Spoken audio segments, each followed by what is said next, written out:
Hello, everyone, and welcome to Our Voices, the podcast for straight partners and partners of trans people by Our Path. I'm your host, Kristen Kelbley. Our guest today is Shannon Thrace. Shannon is a writer, IT professional, and devotee of farm-to-table restaurants, summer festivals, all-night conversations, and formidable philosophy texts. She is currently editing her memoir, 18 Months, in anticipation of publication. She's passionate about unplugging, getting outside, and traveling the world. Her TEDx talk, Getting Real, a Transgender Experience, was recorded in the Netherlands in 2017. Welcome to the podcast, Shannon. I'm excited to have you today. I'm so excited to be here, Kristen. Thank you so much. And I just want to say, I really appreciate the work you're doing because I think women's stories are super important and they're just too often not told. So I really appreciate that. Thank you so much. And thanks for coming to share yours today because it's so compelling. And I want to say before we start to our audience listening that today's topic is going to be contain a frank and probably very explicit discussion of sex and sexuality and kink.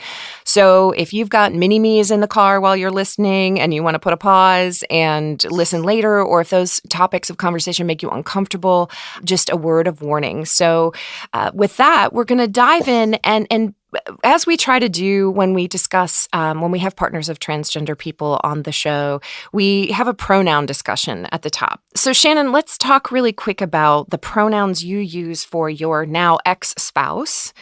Sure. Yeah. So I do want to say I did use she, her pronouns for Jamie, my ex, while we were married. I did so all the way up until the time that we chose to get a divorce. I encouraged his friends to do the same. I was a part of doing that. But I don't use them now. And that's for several reasons. One is that I was not married to a woman those 15 years. It doesn't feel like I was married to a woman. And so it feels dishonest for me to use them. Right. And I'm not married to Jamie anymore, so I don't owe him anything. Mm-hmm. But another important thing I think is that encouraging Jamie's belief that he was a woman, in my experience, made him sicker and not healthier. I don't think there's any respect in pretending and lying. And if that's what I feel like I'm doing, that's condescending. So I'm actually a big proponent of honesty, even if it doesn't make people feel good, even if, it's something that we need to work through together. So that's why I no longer use she, her, and I will refer to Jamie as he. Got it. Well, thank you for explaining your where you're at with that, because I think when we highlight the stories of partners and spouses of transgender people on the podcast here, we try to follow the lead of that partner and spouse in terms of where they're at with the pronoun uses, because one of the things that we try to do, we highlight the experiences of partners and spouses, and they're very diverse experiences. And so we're trying to lend a honoring of your own personal experience. So with that said, we're going to use him, her throughout this podcast. And let's dive into the beginning of the story. You guys had been married for how long before you had any inkling that Jamie was considering that he might be a woman or want to live as a woman? We had been married for 14 years before Jamie began cross-dressing, and the revelation that Jamie thought of himself as a woman was probably 8 months later.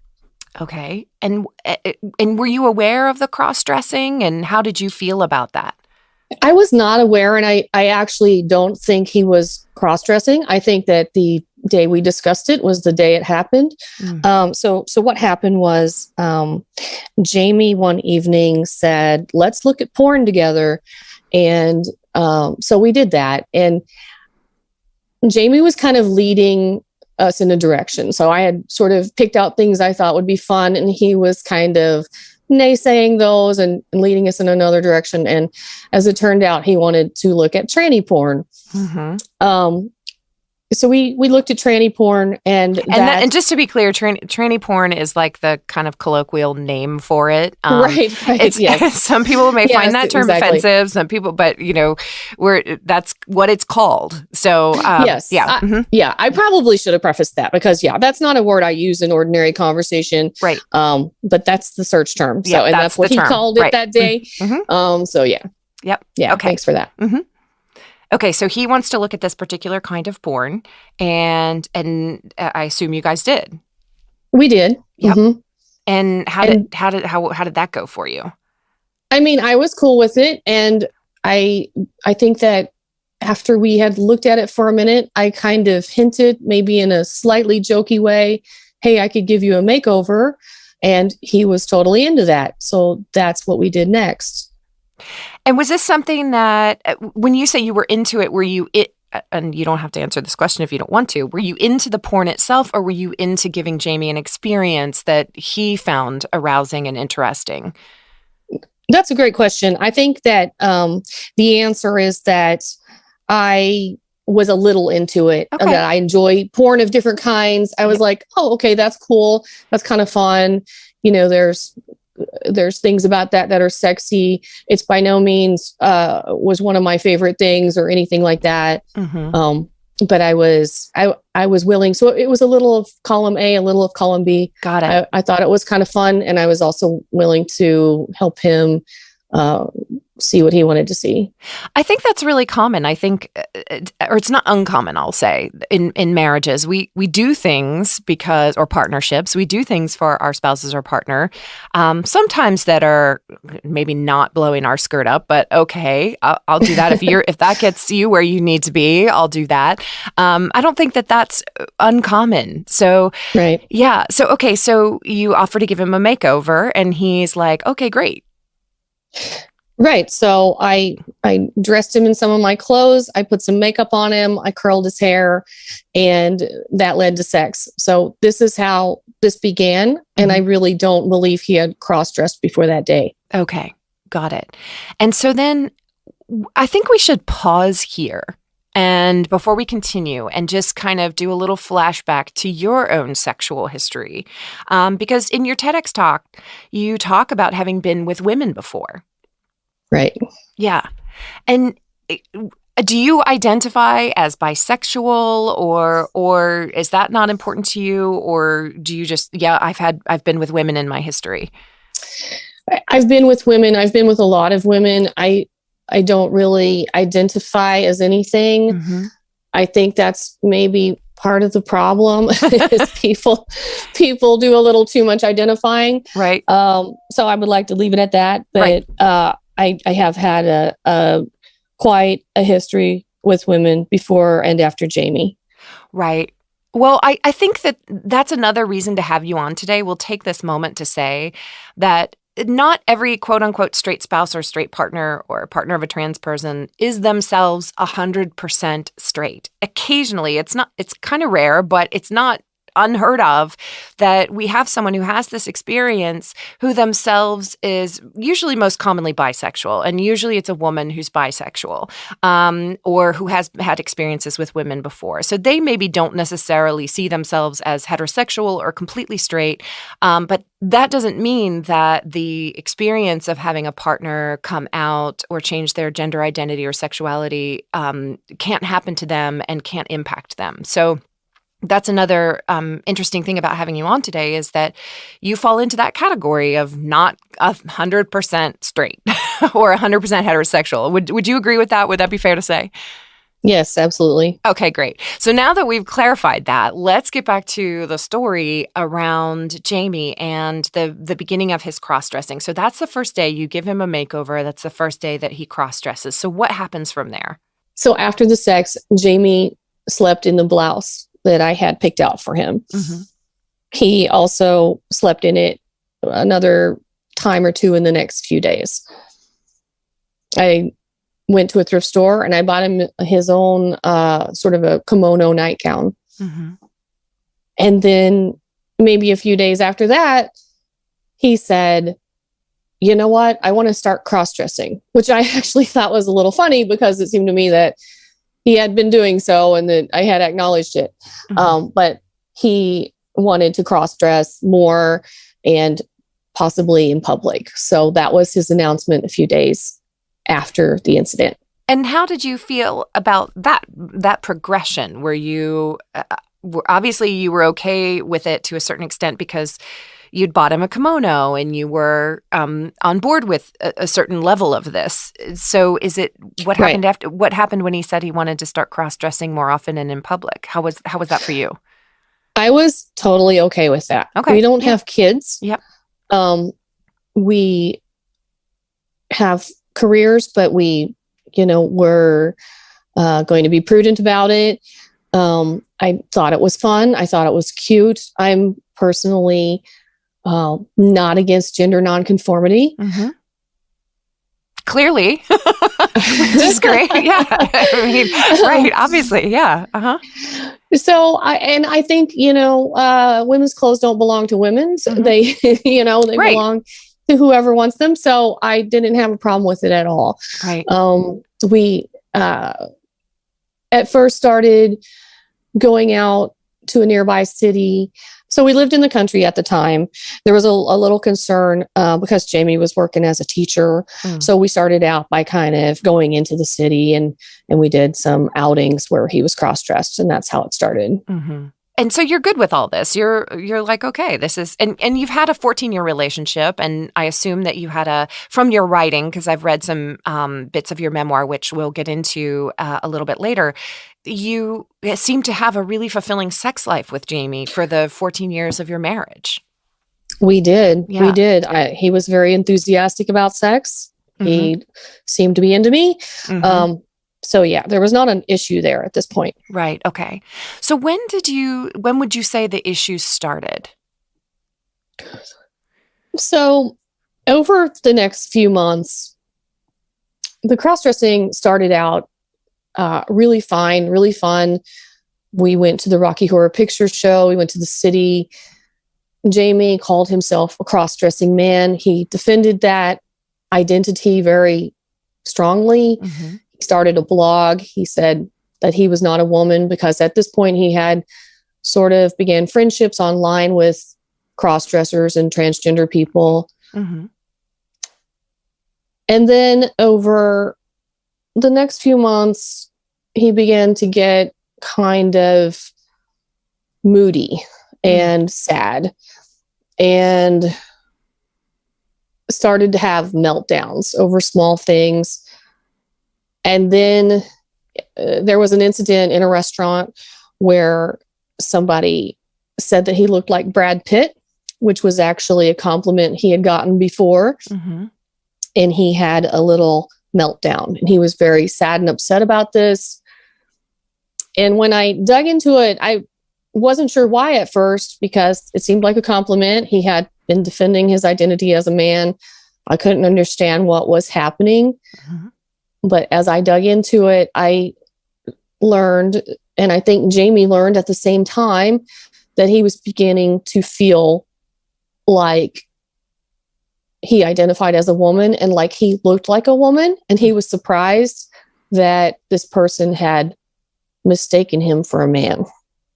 Okay. So this is the first time it surfaces that Jamie is feeling internally like a woman and wanting to identify and live as a woman. That's kind of the beginning of it, correct? This is the beginning of it. And he would say soon after that he was experiencing gender dysphoria for the first time. Okay, so there wasn't any, which was my next question. So oftentimes we hear when someone is transgender that they knew when they were children or that they felt this way always. That was not the case with Jamie. He was feeling this way at this point, but not before. That's right. And he had actually blogged and talked about that very fact that he was never bullied as a child, that he didn't feel like a girl, like he didn't cross-dress before, that as part of defending as part of defending a cross-dresser identity, he did say that he had not had a childhood history of this. Okay. So now this happens. It surfaces that Jamie is feeling more and more like he is a woman. So what happens next? So what happens next is several months of utter depression, meltdowns.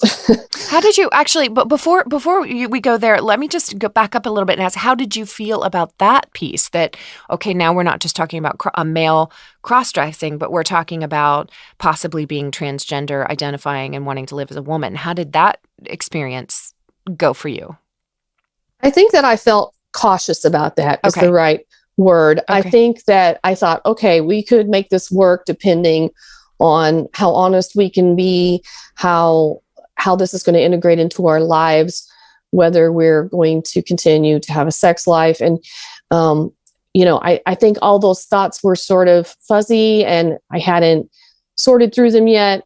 But I thought that Jamie had always been very reasonable and very honest. And I thought, okay, as long as we keep this all above board and keep open communication, we can possibly work through this. But I did feel cautious. I did feel like it was different from cross-dressing. Okay, got it. And so then he continued down sort of a trajectory of sort of emotional distress, as you were describing. Right. Okay. And that looked like blow-ups or depression, or how did that look? Yeah, so it was kind of he cried every night for months. It could be because he didn't feel pretty. It could be because he couldn't match an outfit, because someone misgendered him, because someone looked at him funny. There was something every day that plunged him into despair. And was he getting any help, or was he seeing any professionals about the despair and the depression at all at the time? At some point midway through this, I suggested that he was depressed and that he see someone. Mm-hmm. And we agreed to see a counselor together and separately for this issue and for his depression. Okay. And was that helpful in any way? I don't think so. Okay. What was the counselors for your couples counseling, and then the individual counseling? What were the counselors? Did they take an affirmative approach, what's known as a gender affirmation approach? Did they take a let's wait and see approach? How did they handle that? Right. So we saw one counselor, and she was very affirmative, and in fact, she indicated on our very first day that speaking to me might present a conflict of interest, which I thought was very disturbing and very unprofessional, as if she had already decided that she was going to side with Jamie and that talking to me was going to be some sort of problem. So that's why I don't think the counselor was helpful in terms of couples counseling, and I did stop seeing her. After a while. I don't think she was helpful in terms of individual counseling for me. And in terms of individual counseling for Jamie, she affirmed and, in my opinion, fast-tracked him to transition. Of course, I wasn't there, but that's kind of what happened. Okay, so she was seeing you as a couple, but then she was seeing you both individually as well. Right. Which is at first. Okay. Which is interesting, because I'm not a mental health professional, but I generally hear that it's good to have your own therapists, to your own and I'm just, kind of pointing this out because you want somebody who's fully on your side and able to validate your experiences as individuals. Does that make sense? Right. Yeah. Yeah. And that's why I stopped seeing her, and I did eventually see my own counselor. Yeah. Okay, so Jamie is now sort of fast-tracked to transition. And what does that mean? Is that hormones? Is that surgery? Is that just the social role? What does transition mean at this time for Jamie? So at this time, it's social, it's clothing, and it's a real shift in ideology. So Jamie stops saying he's a cross-dresser. He wants female pronouns. He believes that he is literally a woman and not just someone who identifies as one. he at first rejects the idea that there are male and female brains. Mm-hmm. But as he immerses himself in social media and sort of learns what's in vogue with transgender politics, he changes that, says that he has a female brain, or he would also say that he has an anomalous brain mapping that makes him believe that he has a female body. Okay. And I will just say that we won't get into the medical science of that because there's debate about that medical science as well.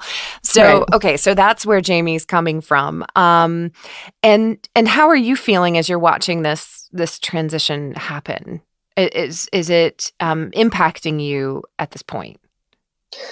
Yeah. So there's two huge impacts as time goes on. And one of them is with our communication and with our ability to be honest with each other.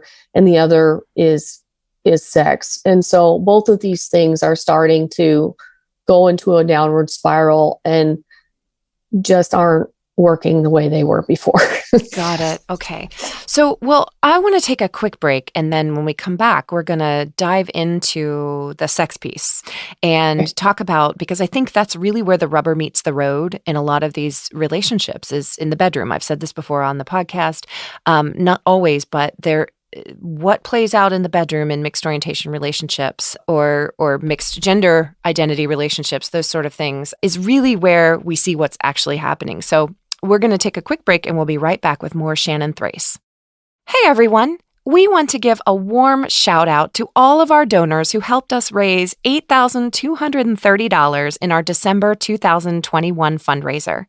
That money will fund Zoom lines for our support group meetings, engineering and editing for the Our Voices podcast, thank you on a personal level, and our general operating expenses. Your generosity is making a difference for straight partners and partners of trans people. We also want to give a personal shout out to an anonymous donor for generously sponsoring today's episode. If you want to sponsor an episode of the podcast or Zoom lines or the general operating of Our Path, go to ourpath.org and click on Ways to Give. And we're back with Shannon Thrace. Well, Shannon, the thing that made me reach out to you to be a guest on the show was I came across your TED Talk in Maastricht. And you were, at the beginning of the talk, you were reading from your writing, your memoir.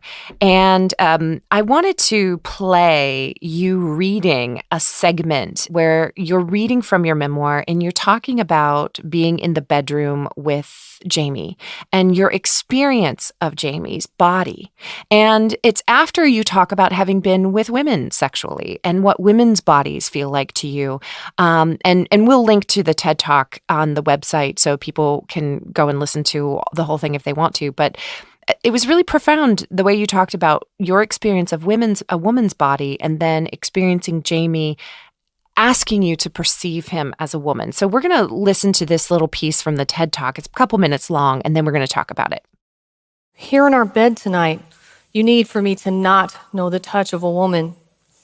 I come to you with my eyes open, still in love with you, ready to touch and appreciate every inch of your body. But that makes you uncomfortable now. You want me to see you only in candlelight and to squint, to focus on your eyeliner and to overlook your receding hairline, to pull your long hair in front of your chest and avert my eyes from its flatness. You want me to map woman onto you, to not just say, but to believe, as though I am not familiar with the curve of a woman's back. I try to concentrate, but forbidden thoughts surface, that a woman is a thing and not an absence of a thing, that a woman is a woman in every cell of her body, too complex to fashion wholly from something else, more than hair removal and cosmetics and lace, that you are already perfect and need not hide from me. I suppress these thoughts, redouble my efforts, but the illusion is tenuous and easily broken. You move or face the light, and I see you. So I do the unthinkable. I go ahead and love the you I'm not supposed to love, the one I've always loved. I love the remaining stubble you're paying a laser salon to remove. I love the freckles you cover with foundation, the jawline you stroke disapprovingly when you look in the mirror. I close my eyes and let my hands find the truth you work so hard to conceal. But you forbid this kind of love, so I hide what I'm doing. It wasn't so long ago that this bed saw laughter, play, and passion, but these have been displaced by your one and only preoccupation. Now there is work to do. There are roles to play. I'm no longer allowed to drink you in, to just feel. Instead, I perform for you, flatter you, censor myself, and pretend. I've learned that you can't be here for me anymore, that it's my job to work around that. But what happens when I can no longer be here for you?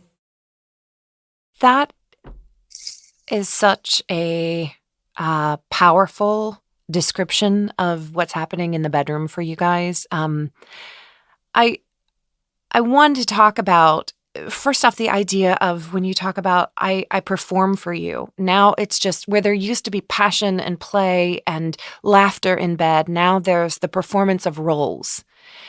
And the disappearance of, it sounds like, authenticity in the bedroom for you. Can you talk about that a little bit more? Absolutely. Yeah, that's a great way to put it. So yeah, for me, sex is an intimate experience. It's an honest experience. It's spontaneous and exploring each other's bodies. But that was not possible after Jamie began to identify as a woman, because Jamie's body is male. And if you allowed Jamie to remember that or realize it, that was a problem that caused dysphoria. And so it became necessary to pretend that Jamie didn't have a penis, that this was not heterosexual sex, things like that. And so, and there were specific role-playing things that Jamie wanted to do. So it became kind of a chore, as I indicated in that writing. It became difficult. It became something I had to be vigilant about instead of something I could relax into and enjoy. Right. Like there's so much of sex and intimacy that, not that role play isn't a thing. It can absolutely be a thing, but it's a thing that is agreed upon and hopefully gets you both off. Right. But when one of us it's one thing to go into a role, I would imagine, and maybe you can tell me if you agree or not. It's one thing to go into a role and say, okay, this session of lovemaking or sex is going to be about role play and we're going to both pretend and we're both going to have fun. But then we can reconnect as our authentic selves as on other occasions or at other times. But it sounds like you're just not allowed to show up as who you are intimately. You're not allowed to be turned on by what you're turned on by, which is Jamie's male body. You're not allowed to have those feelings and you're not allowed to express them. Would that be fair? That's right. And I absolutely agree with you that role playing can be fun. It can be cool on occasion and when agreed upon and as a change of pace. Right. But when it becomes a way of life and it's, as you indicated, not necessarily a game that I wanted to play, right, but only a game that Jamie wants to play. And then there's no, occasions where we do the opposite and we play the game that I want to play and not Jamie.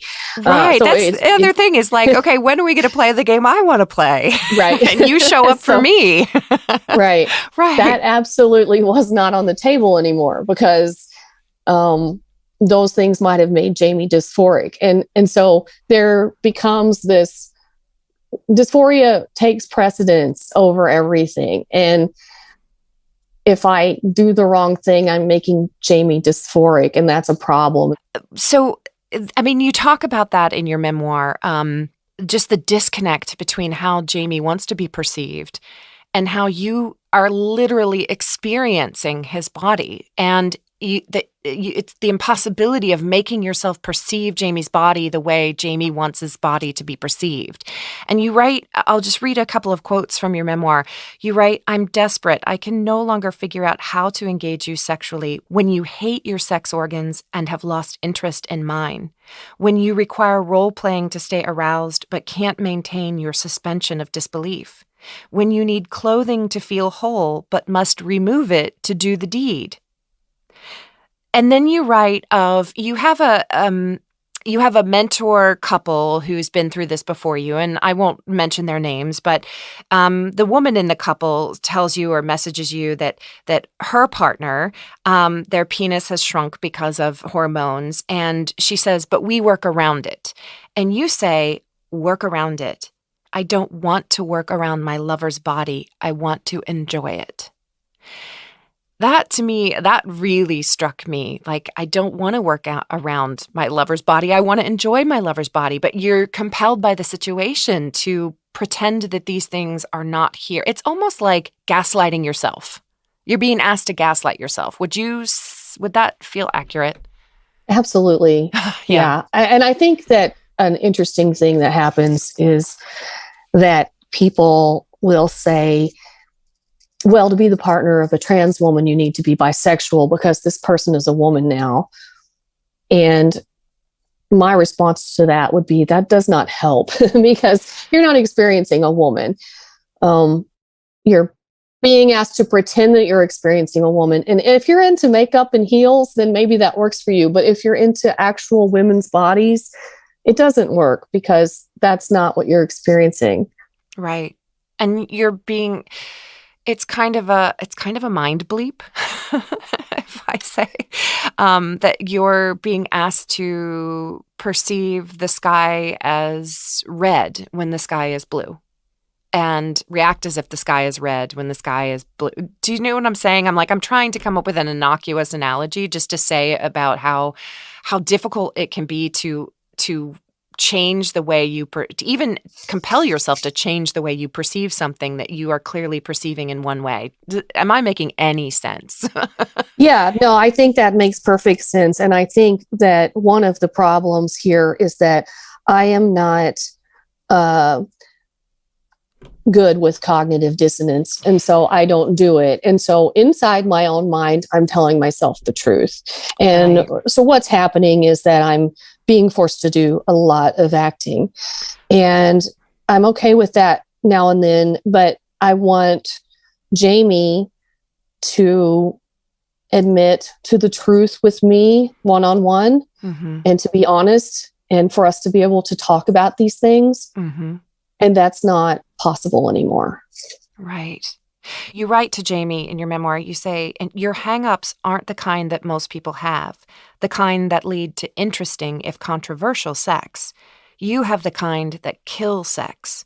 Making love to transgender Jamie turns out to be like making dinner for an anorexic. Laden with rules and anxiety, never embarked upon with full enthusiasm, enacted with an almost ritual sacrifice of joy." I mean, what was it like for you to go from the robust, passionate, joyful sex life you had with Jamie to what you so, I think, profoundly and potently describe as a ritual sacrifice of joy in the bedroom? Sex is very important to me. So it was a big problem. And it wasn't at all clear that there was going to be a way to work around it. Well, let's talk about how you did or didn't work around it after another quick break. So we'll be right back with Shannon Thrace. Hey, everyone. We want to welcome 2 new members to our board of directors, Jason Aber and Janice Mitchell. We're always looking for passionate, talented people to join our board and help us expand our mission to help straight partners and partners of trans people. If you're interested in joining the board of directors, check out ourpath.org, go to Give Support, and click on Join Our Board. And we're back with memoirist and author Shannon Thrace. So Shannon, what happened to your relationship as things fall apart sexually, as things fall apart with your intimate communication? Obviously, you're divorced now, so can you tell us how you got from there to here? Sure. So what happened is that I began to ask Jamie to address the problems we were having sexually. Another thing that happened is that we just began to have sex less and less until it was almost not occurring at all. Mm-hmm. One of the things that Jamie said was that I didn't seem to be into it and that he felt like a perv trying to approach me sexually when I didn't seem to be into it. My response to that was, you're right. I'm not into it when it is, when you're dressed and when you need for me to pretend you're a woman. And so if that's the way it's going to be, then you're going to have to make up for it. You're going to have to reach for the things that, turn me on. You're going to have to talk to me the way I want to be talked to. You're going to have to be physical with me in the ways that I enjoy. And that just didn't seem to happen. What did he say to that? Did he say, okay, I'll try and do better, or I will try and we'll see where we get, and then it just didn't happen? How did that go? Yeah, he did say, I'll try. And then, when it would come up again, he would repeat that he just wasn't sure how to approach me when I didn't seem to be into it. So then what led to the divorce? What was the breaking point for you or him? So in the fall, Jamie began to say that he was literally a woman, and he began to get less and less tolerant of any frank discussion about what was happening and what was true and what was real. And I think a big turning point for me was we went to an anniversary party and everyone thought that Jamie was gay and that I was his, quote, fag hag friend. It was a very, very couples-oriented party. There was a lot of joy and toasting and telling stories of love. And that all seemed very inaccessible to me. Everything had changed. I was not seen as a partner publicly, and I was not feeling like a partner privately in my own life either. The arguments and the crying were really weighing on me. I was starting to worry that the sex life wasn't salvageable and that communication was not salvageable. And I took a camping trip by myself. And that was partly inspired by my own therapist suggesting that I write a letter to my partner, my male partner, James. She said, I don't want you to write a letter to your current partner, to your female partner. I want you to write a goodbye letter to James because that person doesn't exist anymore. So I took this camping trip to do that exercise. And I also did a few other writing exercises of my own. I brainstormed all the problems we were facing and what the solutions might be. And I brainstormed all the ways that things might turn out. How would my life be if he went on hormones? How would it be if we opened our relationship, which is something that lots of trans couples suggest? Right. How would our life be if we stayed together without sex, which is another thing that trans couples tell me happens. And I brainstormed all these ideas and I looked at what I had come up with and I felt very pessimistic. And that is when I started to insist on more frank conversations about what was happening and what we were going to do. And when those were not productive, that's when I decided to initiate a divorce. And how did Jamie respond to that? Jamie wanted to stay married. But he also was not, he didn't fight for me as much as I would have liked. He seemed to see it coming. I got the feeling that he was having conversations with trans people that were leading him to believe that our relationship was toxic and that I was not being tolerant enough and that I was not doing the things I was supposed to do.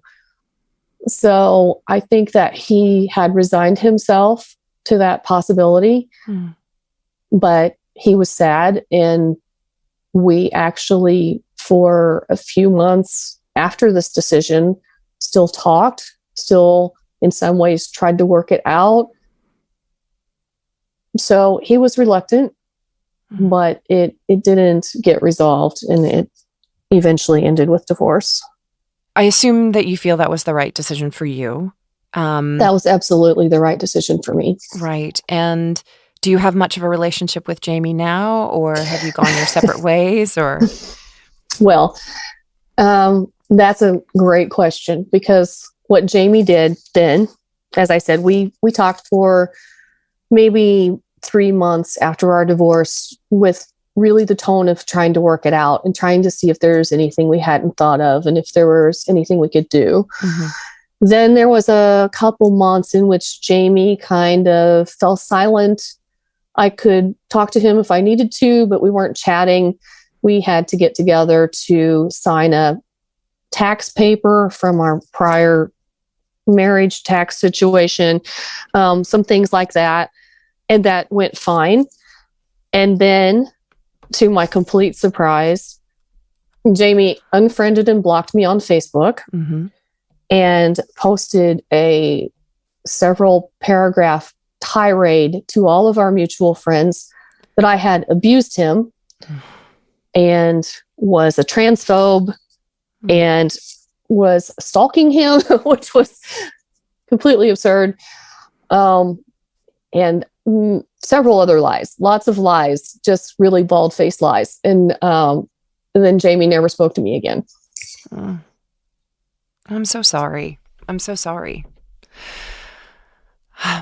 I think one of the things people don't necessarily understand is that we've interviewed all kinds of people on this show. We've interviewed people who have stayed together in their relationships, in their trans marriages, Lauren Rowello, Debbie and Stephanie Hayton, Priscilla Tuft. We've interviewed people who left their trans relationships. And I think people don't understand, maybe outside of the situation, or maybe even sometimes inside certain communities of people, that this is really psychologically complex terrain.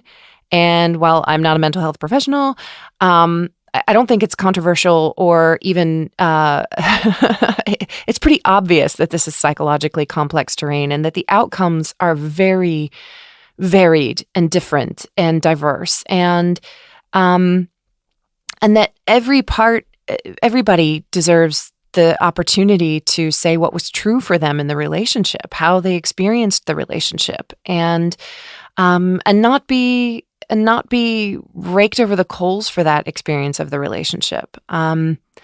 So I just personally, I find your writing around what happened sexually and in the bedroom to be really illuminative about the relationship as a whole. So I want to thank you for sharing so vulnerably the intimacy piece, more so than almost any other person who's come on to talk about being in a trans partnership or trans marriage.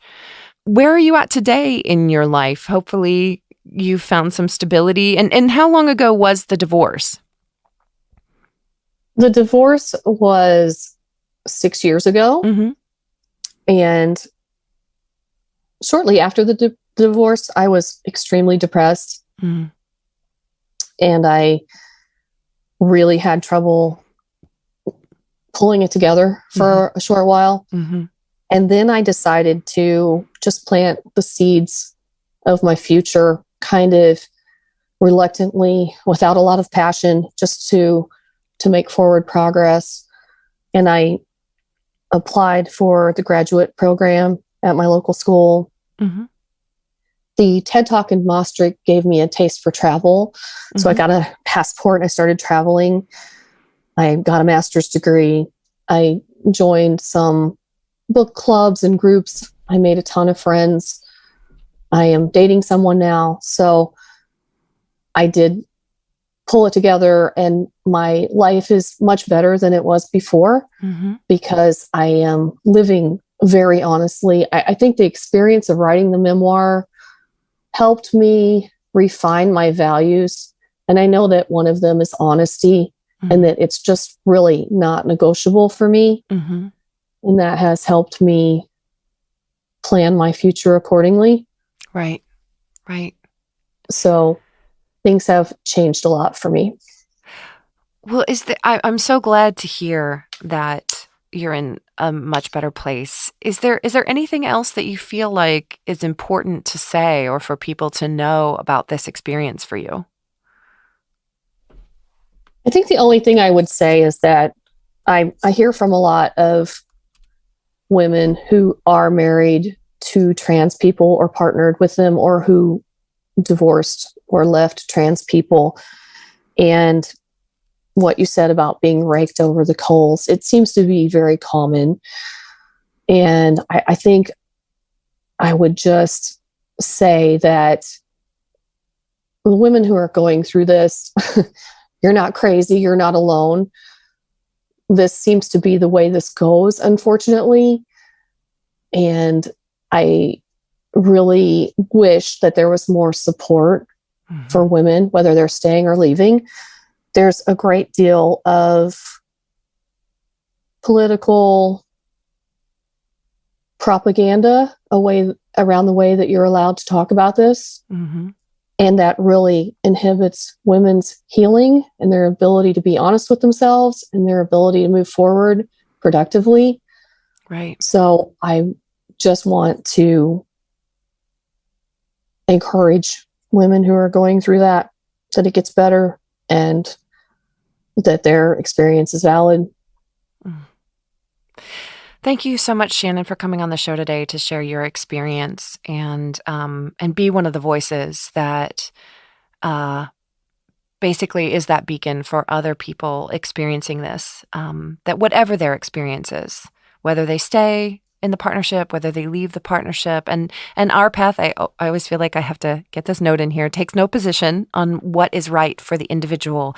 We're here to support the individual in choosing what path is best forward for them. But thank you for being a beacon for other people who are going through this, who can relate so much to what you said. And I'm sure that there are people who maybe stay in the partnership, can relate to what you said about what's happening in the bedroom, and may choose to stay in spite of that and open their marriage, or have a marriage, as you said, that an option that is, without, they choose not to have a sexual or intimate relationship anymore, but they stay platonic partners. Whatever the outcome is, I'm sure a lot of people can relate to what you so vulnerably shared about the intimate life that you had with Jamie. So thank you again for coming on today. Really appreciate it. Thank you so much, Kristen. I enjoyed being here. Well, your website is Shannon Thrace, THRACE.com. And let us know when that memoir comes out, and we'll share it on the resources page of the Our Path website. Thank you. I will. Thanks to our listeners for tuning in today.